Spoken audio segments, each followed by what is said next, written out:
السلام عليكم ورحمة الله.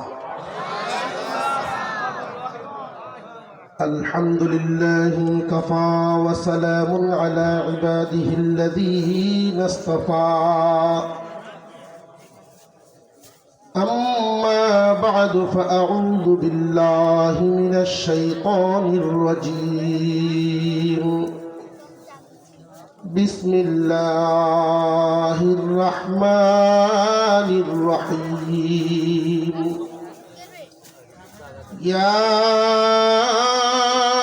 أيها الذين آمنوا ادخلوا في السلم كافة ولا تتبعوا خطوات الشيطان إنه لكم عدو مبين. صدق الله العظيم. وقال رسول الله صلى الله عليه وسلم إن في الجنة غرفا يرى ظاهرها من باطنها وباطنها من ظاهرها أعدها الله لمن أطعم الطعام وأفشى السلام وصلى بالليل والناس نيام.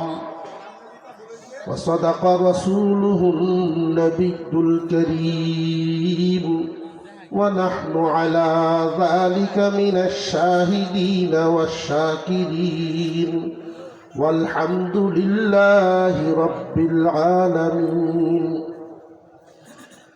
اللهم صل على محمد وعلى آل محمد كما صليت على إبراهيم وعلى آل إبراهيم إنك حميد مجيد. اللهم بارك على محمد وعلى آل محمد كما باركت على إبراهيم وعلى آل إبراهيم إنك حميد مجيد. পাবনা মারকাজুল কোরআন হাফিজিয়া মাদ্রাসা ইয়তিমখানা ও এলাকাবাসীর যৌথ উদ্যোগে আয়োজিত 2 দিনব্যাপী বার্ষিক ইসলামী সম্মেলনের আজকের দিনের চলতি অধিবেশনে শ্রদ্ধাভাজন সভাপতি সাহেব, হযরত উলামায়ে কেরাম, সম্মানিত অতিথিবৃন্দ, সর্বস্তরের মুসলমান ভাইয়েরা, পর্দার আড়াল থেকে আলোচনায় শামিল দিনদার ইমানদার মুসলমান মা ও বোনেরা, আল্লাহ পাকের শুকরিয়া আদায় করি যিনি একান্ত দয়া করে আমাদের এই লম্বা জীবন থেকে, হায়াত থেকে কিছু সময় নিয়ে আজকের এই দিনই মজলিসে শামিল হতে পারছি, এজন্য বলি আলহামদুলিল্লাহ। সময় অনেক চলে গেছে, আমাদেরও প্রত্যেকেরই রুটিন করা থাকে মাহফিলগুলোতে সময় কোন জায়গায় কতটুকু দিতে পারবো। প্রত্যেক আলোচকই এইভাবে সময়টা নিয়েই বসে। মানুষের জীবনে যত দামি দৌলত, এর মধ্যে সময় হলো সবচেয়ে দামি। স্বর্ণের চেয়েও সময়ের দাম বেশি। যে মানুষটা সময়কে দাম দেয়, মূল্য দেয়, সে নিজের দাম বাড়িয়ে দেয়, তার দাম বেড়ে যায়। কোনো কৃষক যদি সময়কে মূল্য দেয়, অন্যান্য কৃষকের চাইতে সে ভালো কৃষক হবে। একজন ব্যবসায়ী যদি সময়কে মূল্য দেয়, বাজারের অন্যান্য ব্যবসায়ীর চাইতে ভালো ব্যবসায়ী হবে। একজন রাজনীতিবিদ সময়কে যদি মূল্য দেয়, অন্যদের তুলনায় উনি ভালো করবে। একজন ছাত্র যদি সময়কে মূল্য দেয়, অন্যদের তুলনায় সে ভালো ছাত্র হবে। সময় দামি এক দৌলত। আল্লাহ পাক রব্বুল আলামিন আমাদের সারা জিন্দেগীর পুরো সময়কে নেক কাজের জন্য কবুল করেন, আমরা বলি আমিন। আপনাদের সামনে একখানা আয়াত আর একখানা হাদিস তেলাওয়াত করেছি, খুব সংক্ষিপ্ত আলোচনা হবে। আমরা চেষ্টা করব কিছু না কিছু সবক তো আলেম ওলামাদের সামনে যদি বসা হয়, অন্তরে এই চাহিদা, এই লোভ থাকা চাই যে কিছু নিতাম, কিছু নিয়ে দিতাম। আলেমদের সামনে বসলে এই লোভটা অন্তরে আসা চাই। সাহাবাই কেরাম নবীজির দরবারে আসতেন, 150-200 মাইল দূর থেকে আসতেন। আর আল্লাহ রসুল আমাদের মতো এত লম্বা সময় আলোচনা একসাথে করতেন না। নবীজির ওয়াজের সময়সীমা এমনও গিয়েছে 1 মিনিটের 1.5 মিনিটের ওয়াজ। তবে সাহাবীরা এই 1-1.5 মিনিটের ওয়াজকে স্বর্ণ রূপার চেয়েও দামি করে গুছায়া বাড়িতে নিয়ে যেতেন, সাথে সাথে আমল শুরু করে দিতেন। ওই মাটির মানুষগুলো দামি হয়ে, স্বর্ণের চেয়েও দামি হয়ে তারকার তুল্য হয়ে গেছে। নবীজি বলেন, আমার এক একজন সাহাবী আসহাবি কান নুজুম, আমার এক একজন সাহাবী তারকার। তারকার সাথে তুলনা দিয়েছেন কেন? তার কারণটা কি? এমন একটা যুগ ছিল,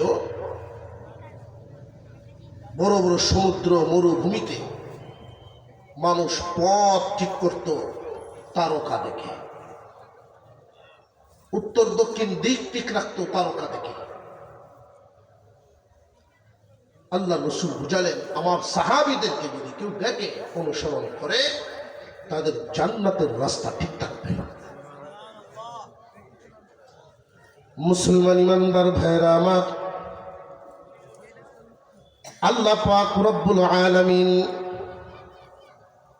আমার তিলাওয়াতকৃত আয়াতে মুমিন বান্দাদেরকে উদ্দেশ্য করে বলেন, ঈমানওয়ালারা, ইয়া আইয়ুহাল্লাযীনা আমানু, হে ঈমানদারেরা, উদখুলু ফিস-সিলমি কাফা, প্রবেশ করো ইসলামের ভিতরে পরিপূর্ণভাবে। আমরা এখানে সবাই মুসলমান, কিন্তু আমাদের অনেক ক্ষেত্রে মুসলমানই থাকে না। আমি একজন মুসলমান, আমার ব্যবসায় থাকবে মুসলমানি।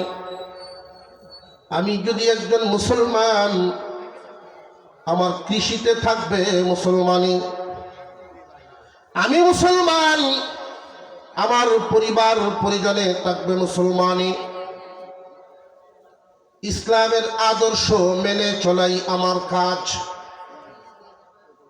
বর্তমান সময়ে আমরা দেখতে পাই, মুসলমানদের সমাজে জন্ম থেকে বিয়ে পর্যন্ত, বিয়ে থেকে একবারে মরণ পর্যন্ত সব সেক্টরে মুসলমানি পাওয়া যায় না। একজন শিশু জন্ম নেওয়ার পর মুসলমানদের করণীয় কি, এটা অনেকেই জানেও না, জানলে অনেকেই মানেও না। ছেলে হোক আর মেয়ে হোক, জন্ম নেওয়ার পরে বাড়িতে হোক আর হাসপাতালে হোক, শিশু জন্ম নেওয়ার সাথে সাথে ময়লা সাফ করে তালে কুলে উঠায় নিয়ে ডান কানে আজান, বাম কানে ইকামতের শব্দ শোনাতে হয়। আমরা মুসলমান, কিন্তু সব সেক্টরে মুসলমানি নাই। হুজুর আকরাম সাল্লাল্লাহু আলাইহি ওয়াসাল্লাম বুঝালেন, শোনো, এই পৃথিবীর জমিনে আল্লাহ আমাদেরকে থাকতে পাঠান নাই, চলে যেতে হবে। দুনিয়ার জমিনে যদি আল্লাহ আমাদেরকে থাকতে পাঠাইতেন, তাহলে থাকার গরু বানায় দিতেন। এই পৃথিবীতে আল্লাহ পাঠিয়েছেন ইবাদতের জন্য। তাই আল্লাহর ইবাদতের ঘর আল্লাহ বানিয়েছেন খানায়ে কাবা। পৃথিবীর সর্বপ্রথম ঘর আল্লাহর ঘর, খানায়ে কাবার ঘর, ইবাদতের ঘর। বান্দারে, তোমারে দুনিয়ায় থাকার জন্য পাঠানো হয় নাই, থাকবা যেখানে আল্লাহ তোমাদের জন্য ঘর বানাইছেন সেখানে। ইয়া আইয়ুহাল্লাযীনা আমানু উদখুলু ফিস-সিলমি কাফা ওয়া লা তাত্তাবিউ খুতুওয়াতিশ শাইতান ইন্নাহু লাকুম আদুউম মুবিন। আল্লাহ বলেন, হে ইমানদারেরা, তোমরা যেহেতু মুমিন, শুধু নামে মুমিন হয়ে লাভ নাই, কামে মুমিন হয়ে যাও, পরিপূর্ণভাবে ইসলামের ভিতরে ঢুকে যাও, তোমার গুণটাও সওয়াব হবে। পরিপূর্ণভাবে ইসলামের ভিতরে ঢুকে যাও, তোমার খানাটাও সওয়াব হবে। পরিপূর্ণভাবে ইসলামের ভিতরে ঢুকিয়ে যাও, প্রত্যেকটা কাজই তোমার সওয়াব হবে। এই দুনিয়া থেকে যে যত বেশি সওয়াব কামাবে, আখিরাতে পরকালে যেখানের জিন্দেগির শুরু আছে কোনো শেষ নাই, ওইখানে যার যত নেকি সে তত ধনী। দুনিয়াতে বেঁচে থাকতে হলে আমাদের খানা লাগবে, খাবার খাই। ক্ষুধা নিবারণের জন্য যদি কেউ খাবার খায়, টেবিলে বৈশা বা দাঁড়ায় খাইলেও খিদা নিবারণ হবে, সওয়াব হবে না। খিদা দূর করাটা যদি নবীর তরিকায় হয়, তাহলে 100 শহীদের সওয়াব আমলনামায় হবে।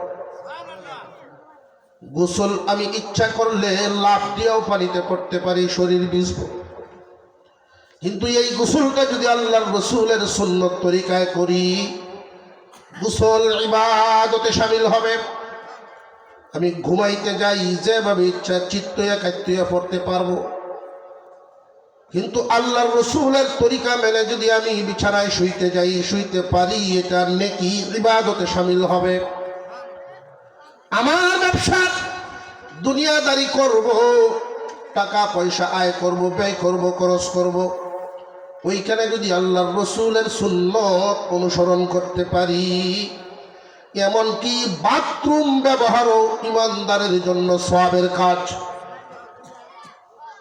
বাথরুমে ঢোকার সময় কোন পা ঢুকানো, কোন পা দেওয়া, জোরে আওয়াজ দেয়া কোন পা, বাম পা দিয়া ঢুকতে হয়, ডান পা দিয়া বের হইতে হয়। এই দুইটা কাজ যতক্ষণ বাথরুমের ভিতরে থাকবেন, জরুরত সারবেন, হাজত পূর্ণ যতক্ষণ করবেন, মনে মনে আস্তাগফিরুল্লাহ পড়া, জবানে কোনো তাসবিহ না পড়া, বাথরুমের ভিতরে উচ্চারণ করে জিহ্বা নাড়ায়া ঠোঁট নাড়ায়া তাসবিহ না পড়া, মনে মনে আস্তাগফিরুল্লাহ আস্তাগফিরুল্লাহ মনে মনে পড়া। বাম পা দিয়া ঢুকলেন, ডান পা দিয়া বের হলেন, মনে মনে ভিতরে আস্তাগফিরুল্লাহ পড়লেন, সারলেন দুনিয়াদারির জরুরত, বাথরুম সারলেন, কিন্তু ইবাদতে শামিল হয়। ইয়া আইয়ুহাল্লাযীনা আমানু উদখুলু ফিস-সিলমি কাফা, হে ঈমানওয়ালারা, তোমাদেরকে দুনিয়ায় পাঠানো হয়েছে ইবাদত করার জন্য, গোলামির জন্য। মুমিন হয়েছে, মুসলমান হয়েছ, পরিপূর্ণভাবে ইসলামের ভিতরে ঢুকো। তুমি নামে মুমিন কিন্তু কাজে কামে ইসলাম নাই, এমন হইও না। আল্লাহর রাসূলের প্রত্যেকটা কাজ, প্রত্যেক সেক্টরে নবীর বিধান আছে না নাই? ইসলামের বিধান দেওয়া আছে। এটা একটা একটা করে জানবা আর আমল করবা, জানবা আর আমল করবা। যদি রাসূলের সুন্নত দিয়ে তোমার জীবনটা সাজাইতে পারো, তোমার বডিটা সাজাইতে পারো, তোমার পরিবারটা সাজাইতে পারো, দুনিয়ার জমিনে জান্নাতের গ্রান পায় দিবা। মুসলমান ইমানদার ভাইয়েরা আমার, একজন মানুষ যদি সুন্নতের অনুসরণ করে, পরিপূর্ণভাবে ইসলামের ভিতরে ঢুকিয়া যায়, সবগুলো নিয়ম কানুন এক বৈঠকে তো আর জানানো শোনানো সম্ভব না, অন্তত সবক তো বাড়িতে নিয়ে যাইতেন। হাদিস তিলাওয়াত করেছি, قال النبي صلى الله عليه وسلم إن في الجنة غرفا, জান্নাতের ভিতরে স্পেশাল কিছু বালাখানা থাকবে, স্পেশাল বালাখানা। ওইগুলো কেমন? আল্লাহর রাসূল বলেন, ইউরা যাহিরুহা মিন বাতিনিহা ওয়া বাতিনুহা মিন যাহিরিহা। এত উন্নত মানের কারুকার্য, একটা ইট স্বর্ণের আর একটা ইট রূপার। সুবহান। একটা ইট স্বর্ণ আর একটা ইট রূপা, মাঝখানে জাফরানের জোড়া দেওয়া হবে, স্প্রে মারতে হবে না রুম সুগ্রাণ করার জন্য। দুই ইটের মাঝখান থেকে অটোমেটিক গ্রান বাহির হইতে থাকবে। উন্নত মানের কারুকার্য সম্পন্ন বালাখানা, একটা ইট স্বর্ণের আর একটা ইট রূপার। ডিজাইন কারুকার্য এতটাই সুন্দর হবে, নবীজি বলেন, ইউরা যাহিরুহা মিন বাতিনিহা ওয়া বাতিনুহা মিন যাহিরিহা। ভিতর থেকে বাহির দেখা যাবে, বাহির থেকে ভিতর দেখা যাবে। স্বামী স্ত্রী দুজন ওই বালাখানায় যখন ঢুকবেন, আপনি আরাম করছেন বালাখানার ভিতরে, বিবি যদি কোনো কারণে বাহিরে যায়, এই পেরেশানি মনে আনতে হবে না, কই গেল না জানি, কই ঘুরতেছে, ভিতর থেকেই দেখতে পারবেন। আল্লাহর রাসূল বলেন, এমন উন্নত মানের কারুকার্য বালাখানা। আপনি বাহিরে ঘুরছেন, বিবি ভিতরে থাকবে, কি করছে ওটা আপনি বাহিরে থেকেও দেখতে পারবেন। এই উন্নত মানের স্পেশাল বালাখানা আল্লাহর রাসূল বলেন সব উম্মতকে দেওয়া হবে না, স্পেশাল আমলকারী কিছু মানুষকেই স্পেশাল বালাখানা দেওয়া হবে। জুড়ে সুরে কন্যা সুবহানাল্লাহ। আপনারা নীরবতা, দুর্বলতা, আমি ভাবতেছি 6 মাস যাবত শুধু রোজাই রাখতেছে। একটু জোরে সুরে তো কইবে, নাড়া সারা দিলে তো বোঝা যায় যে না খুশু আসো। 3টা গুণ আমার তিলাওয়াতকৃত হাদিসে আল্লাহর রাসূল বলেন, এই 3টা গুণ সবার কাছে পাওয়া যায় না। 3টা যে কোনো একটা যদি কেউ ধরতে পারে, গুণ নিজের মধ্যে আনতে পারে, আল্লাহ ওই বালাখানা কিয়ামতের দিন জান্নাতে প্রবেশ করার পর ওই বালাখানা তারে দান করবেন।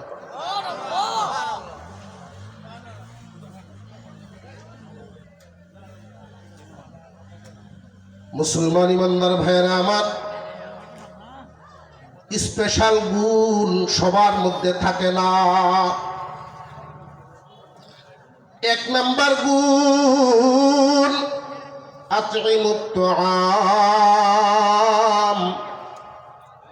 মেহমানদারি করা। মেহমান দেখলে খুশি হওয়া, এটা সবার অন্তরে নেই। এমন মানুষও তো জমিনও দেখি মেহমান দেখলে অসন্তুষ্ট। স্বামী স্ত্রী 2 জন ঝগড়া লাগি যায়, মেহমান তো এমনি বিদায় হয়ে যাবে। মুসলমান ভাইয়েরা মনে রাখবেন, কেউ যদি মেহমান দেখলে খুশি হয়, বুঝবেন এটা স্পেশাল গুণ। আল্লাহর পয়গম্বর বলেন, উম্মতেরা রে, মেহমানের কদর করবা। কারোর বাড়িতে যদি মেহমান আসেন, মেহমানের সাথে সাথে আল্লাহর একদম রহমতের ফেরেশতা আসে। মেহমান থাকেন যতদিন, ফেরেশতাও থাকে ততদিন। ফেরেশতার কাজ কি? বাড়ির সামনে বসে, ঘরের সামনে বসে বসে আল্লাহর কাছে ওই বাড়িওয়ালার জন্য মাগফিরাতের দোয়া করে, রহমতের দোয়া করতে থাকে। নবীজি যখন বলেন মেহমানদারি করবা, বেশি বেশি মেহমানদারি করবা, আল্লাহ খুশি হবেন, তোমার রিজিক আল্লাহ বৃদ্ধি করে দিবেন, রিজিক প্রশস্ত হয়ে যাবে। একদলে প্রশ্ন করলেন, ইয়া রাসূলুল্লাহ, মেহমানদারি করার ক্ষমতা আমাদের সবার তো নাই, সাহাবীদের জিন্দেগি তো গরিবী হালতেই বেশিরভাগ ছিলেন, একবার খাইলে আরেকবার মন মতো খাওয়ার ব্যবস্থা নেই। আল্লাহর পয়গম্বর বলেন, শোনো, মেহমানদারি করলে যোগ্যতা লাগে না, অর্থ লাগে না। মেহমানদারি করার জন্য সবচেয়ে গুরুত্বপূর্ণ যেটা দরকার, মন দরকার। কেউ যদি কাউকে 10-20 পদ দিয়া খাওয়াইলো কিন্তু আচরণ খারাপ, মেহমান খুশি না, ঘরে যা তৈরি হয় তা দিয়েও যদি খাওয়ানো হয়, মেহমান আচরণের দ্বারাই অত্যন্ত খুশি হইয়া যায়। আল্লাহর রাসূল বলেন, শোনা, একটা খেজুর অথবা 1 গ্লাস পানি পান করাইলেও মেহমানদারির হক আদায় হয়ে যায়। তোমার নিয়ত থাকতে হবে, মেহমান আসলে যেন তোমার মন খুশি থাকে, মেহমান দেখলে যেন এটা তোমার মনে থাকে, আমার বাড়িতে মেহমান আসছে, আমার মেহমান আল্লাহর মেহমান। মেহমান যদি কারোর বাড়িতে আসে তার কদর করা ওয়াজিব হয়ে যায়। মেহমানের সাথে যদি আচরণ কেউ খারাপ করে আল্লাহর রহমত থেকে দূরে সরে যায়। মেহমানের সাথে সুন্দর আচরণ করা আল্লাহ বড় খুশি হন। এই গুণ সবার মধ্যে নাই, এটা স্পেশাল গুণ। 1 নাম্বার, আতইমুত তাআম, মেহমানদারি করা, মানুষকে খানা খাওয়ানো, মানুষকে খাবার খাওয়াইলে আল্লাহ রিজিক বাড়ায়া দেন। 2 নাম্বার গুণ, আফসুস সালাম, বেশি বেশি সালাম দেয়। সালাম বেশি বেশি দেওয়ার অভ্যাসটাও সবার মধ্যে সমান না বেশ কম আছে? এটাও স্পেশাল গুণ। লওয়ার মধ্যে আমরা মজা বেশি পাই, সালাম দেওয়ার মজা কম পাই। আমরা তো অনেকেই মনে মনে ভাবি, আমারে সালাম দিব, আমার দাড়ি সাদা, কাঁচা দাড়িওয়ালায় আমারে দিও, আমার বয়স বেশি, আমি সালাম পাইমো, আমি কেল্লাগিন দিতাম না। আবু বকর সিদ্দিক রাদিয়াল্লাহু তাআলা আনহু বর্ণনা করেন, উম্মতেরা শুনো, আল্লাহর পয়গম্বরকে আমি সালাম দিতে পারি না, নবীজি আমারে আগে দিয়ে দেন। রাসূলের মর্যাদা, উনি যদি ভাবতেন আমি নবী, আমারে দিব, আল্লাহর রাসূল সাল্লাল্লাহু আলাইহি ওয়াসাল্লাম, আবু বকর বা অন্যান্য সাহাবীরা আগে দেওয়ার চেষ্টা করেও পারেন নাই, নবীজি আগে দিয়ে দিতেন এবং বলতেন সালাম আগে দিতে পারলে লাভ বেশি। যে ব্যক্তি সালাম দেন সাথে সাথে তার 90 খানা নেকি দেওয়া হয়, যে ব্যক্তি উত্তর দেন তার 10 নেকি দেওয়া হয়। লওয়ায় লাভ না দেওয়ায় লাভ? যে ব্যক্তি বেশি বেশি সালাম দেয় আল্লাহ তাকে খুশি হওয়ার একটা পুরস্কার দেন, তার অন্তরটাকে অহংকার মুক্ত বানায় দেন। অহংকার থাকে না, সালাম দেনেওয়ালার প্রতি আল্লাহর রহমত নাজিল হয়, সালাম দেনেওয়ালার প্রতি বরকত নাজিল হয়। কেউ যদি স্বামী স্ত্রীতে মিল চাও, পরিবারে শান্তি চাও, নবীজি বলেন কেউ যদি কারোর ঘরে শান্তি চাও তাহলে সালামের আমল করো। ঘরের ভিতরে সালাম ঢুকায় দাও, স্বামী স্ত্রীকে সালাম দিবে, স্ত্রী স্বামীকে সালাম দিবে। একজন যদি আরেকজনকে সালাম দেয়, সমাজে অনেক মানুষের জবান ভালো থাকে না, অশ্লীল কথার অভ্যাস থাকে, ওই মানুষগুলোর কানে কানে যদি বেশি বেশি সালাম শোনানো হয়, অশ্লীলতা দূর হইয়া জবান ঠিক হয়ে যায়। সালাম এমন একটা মজবুত হাতিয়ার ইসলামের বিধানে। ডাকাত দলের সামনেও যদি একাকী হয়ে যান গভীর রজনীতে, ডাকাতদেরকেও আপনি সালাম দিয়ে দেখবেন অর্ধেক দুর্বল হয়ে যায়। শত্রুকে সালাম দিলে মহব্বত বেড়ে যায়। কেউ যদি নিয়ত করে আমি দৈনিক 20টা সালাম দিব, বর্ণনায় আসছে দৈনিক 20 বার সালাম দেওয়া, গনে গনে গনে গুনে যদি এই আমল শুরু করে দেয়, আল্লাহ পাক রব্বুল আলামিন এই দিনে অথবা রাতে যদি তারে দুনিয়া থেকে বিদায় করে দেন, কিয়ামতের দিন শহীদের সব নিয়ে হাসরে দাঁড়াইবে। সালাম কয়বার? 20 বারের নিয়ত করলে বিবিরই তো 5 বার দেওয়া যায়, 7 বার দেওয়া যায়। আমরা তো এই অভ্যাস মুডেও নাই। রসুল বলেন, কেউ যদি স্বামী স্ত্রীকে বেশি বেশি মিল চাও, এক প্লেটে খানা খাও, একজন আর একজনের মুখে উঠায় দাও। আছে আমল এটা? আসেনি। অথচ বিয়ের দিন মুরব্বী মহিলারা মিলে দুধ ভাত খাওয়াইছে মুরব্বীরা। এক তাল একজনরে আর একজনের মুখ তুলে দাও। তো প্রথম দিন একটু শর্মাইছে জামাই, তবে এখনই এই জামার কেউ শর্মায় নাই। তো আগে শর্মাইতো, লোকমা লইয়া দুধ ভাত লইয়া দিতেছে, আরেকদিকে ভিড়লে বউয়ের মুখ দেয়। আজ গেছে গাবার আরেক মুখের উপর, অন্য একজনে 8টা ধরিয়া বউয়ের মুখের দিকে নিত। এই মুখ এমনি, কারণ ঘুমটাতে তো ডাকা, মুখ পায় না কিছু। এই যে মুরব্বীরা এই আমল শিখাইয়া দিত, অবশ্যই কোনো কোনো মাহাত্ম আছে। এর দ্বারাই এটাই প্রমাণ, শিক্ষা, যে আজকে আমরা সকলে পারিবারিকভাবে তোমাদের 2 জনকে জুরি বানায় দিলাম, এইভাবে সারা জীবন একজন আরেকজনকে মুখে উঠায় খাবার খাওয়ায়। স্বামী স্ত্রীর মহব্বত।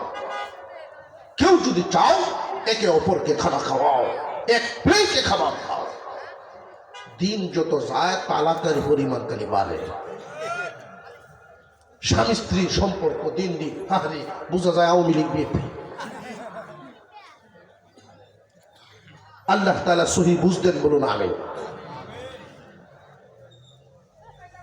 স্বামী স্ত্রীকে সালাম দিবে, স্ত্রী স্বামীকে সালাম দিবে। পারবেন নি? ইনশাআল্লাহ কঠিন জরুরি। দেখিছে কেলা কেলা পারবেন। এই যে বাহাদুরি লাগবো, সকলে পারত না। এই বীর বাহাদুর কে কে আছে? মাশাআল্লাহ, আল্লাহ কবুল করে। আমি এটা এই জন্য বলছি, আমার এক মুসল্লি সালামের ওয়াজ শুনিয়া মসজিদে গেছে, জুমা পড়ছে, সালামের ওয়াজ শুনছে, ফজিলত শুনিয়া বাড়িতে গিয়া বিবি সাহেবের উঠানে পাইছে, গোসল করে কাপড় লাগে, এটাকে সালাম বয়া দিছে। যেই সালাম শুনছে বুড়ার মুখ, মহিলাকে বেত্তুমির জন্য একটু কমায় কমায়। পরের জুমাতায় এখন হুজুর চলতো না, আমার বেত্তুমিজ করে। আপনাদের বেত্তুমিজ কয়, আমি তো বুঝতে পারছি মনে সারা জীবনে কোনোদিন মনে হয় সালাম দেন নাই। কয় না হুজুর, ভুলেও না। তাহলে তো শুনতে নেই, সারা জীবন তো শুধু খাটাসের মতো চিল্লানি শুনছে। ঘন ঘন সালাম দিবেন, আজকেও গিয়ে দিবেন, প্রায় সময় দিবেন। এমন একটা দিন আসবে আপনি যদি না দেন, উনি আপনাকে দিবেন। 1 নাম্বার স্পেশাল গুণ মানুষকে খানা খাওয়ানো, মেহমানদারি। 2 নাম্বার স্পেশাল গুণ বেশি বেশি সালাম। 3 নাম্বার ওয়াসাল্লা বিল্লাইলি ওয়ান্নাসু নিয়াম। 3 নাম্বার গুণ হলো মানুষ যখন ঘুমায় তখন নামাজ পড়ে। যখন মানুষ ঘুমায় যায় তখন নামাজের আমল করে। ওই নামাজ কোন নামাজ? তাহাজ্জুদের আমল। তাহাজ্জুদের আমল মানুষের অন্তরকে অনেক সুখী মজবুত করে দেয়। তাহাজ্জুদের আমল বান্দার জন্য এতটাই লাভবান। রাসূল বলেন আমার উম্মতের কষ্ট হবে, আমার উম্মতের কষ্ট হবে, আর না হয় আমি তাহাজ্জুদের নামাজকে ওয়াজিব করে দিতাম। এত ফজিলত তাহাজ্জুদ ওয়ালা আল্লাহ ওয়ালা হয়ে যায়। আল্লাহ ওয়ালা শব্দটা শুনলে হয়তো আমাদের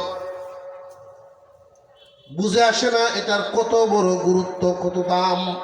আল্লাহ ওয়ালা মানে রিক্সাওয়ালা আমরা কইনি না, কই না? সবজিওয়ালা, যার সম্পর্ক যার সাথে সবচেয়ে বেশি হয় ওইটার সাথে তার নামকরণ হয়। আল্লাহ ওয়ালা হইল তারা যারা আল্লাহর সাথে সম্পর্ক করে ফেলছে। এই জায়গায় যারা পৌঁছে যান, আল্লাহ ওয়ালা হইয়া যান, তাদের অভাব আর থাকে না, অন্তর দুনিয়া হয়ে যায়। আল্লাহ ওয়ালাগণ এই জমিনেতে কেউ জান্নাতের শান্তি অনুভব করতে থাকে। আল্লাহ ওয়ালাগণ চোখ বন্ধ করে আসমানের উপরিভাগ দেখতে থাকে। আল্লাহর সাথে সম্পর্ক হয়ে গেলে দুনিয়া আখিরাতের মজা সে পাইতে থাকে। মুসলমান ভাইয়েরা আমার, এই পথে রাসূলের পথে যদি অগ্রসর হইতে চান, সামনে কিন্তু কঠিন বাধা থাকবে। আল্লাহ এটাও বলে দিয়েছেন, ইয়া আইয়ুহাল্লাযীনা আমানু দুখুলু ফিস-সিলমি কাফা, পরিপূর্ণভাবে ইসলামের ভিতরে প্রবেশ করো।